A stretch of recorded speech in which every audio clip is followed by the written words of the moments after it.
what was cool, and I'm glad you mentioned that because when we first zeroed in, I was going between it was a heavy top and a classic. And I liked the gold mouthpieces because of the horn I had at the time. It really, it matched the finish. I was doing a lot of TV work. So it was almost a demand that it looked a certain way, but it happened to sound a certain way, which was great. But it was playing on the bigger, heavier, and the deeper mouthpieces that I realized while I can do everything I needed to do and I could do it comfortably, this is when I started paying attention to what the sound sounded like on recordings. And that's when I realized, like, yo, I'm doing everything I love, but I feel like my upper register stuff, all of the lead opportunities that I have, it didn't quite have that zing or that. I'm trying to think of the word that sizzle, I guess is the word that always comes up. I couldn't, and I think we had that conversation too. I was like, yeah, I can do it all. It's working, it's super comfortable.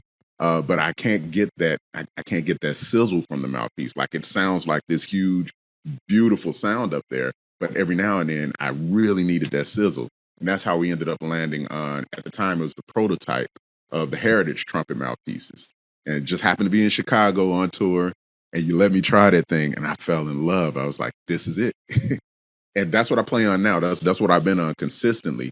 I kind of I drifted between that and a couple of other lead mouthpieces just to kind of get my face used to playing that way.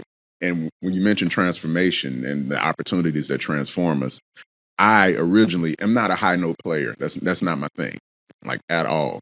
But I kept getting calls to play the high notes, and it ended up becoming necessary for a lot of the recording sessions I was doing.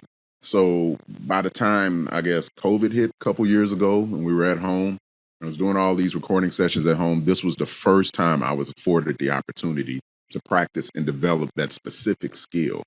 And it was the first time I was able to just sit down with one mouthpiece, not switching between the heavy top and anything else, just sitting down with the Heritage specifically to work things out on that mouthpiece.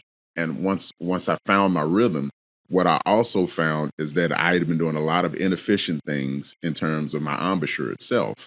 So I think, as rough as that time period was for the industry, for me, that was probably one of the most transformational periods of my playing as an adult. Because I also, at the beginning of that period, I actually had COVID.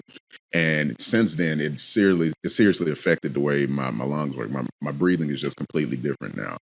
But it also helped me to find a more efficient way to do even more than I could do before COVID.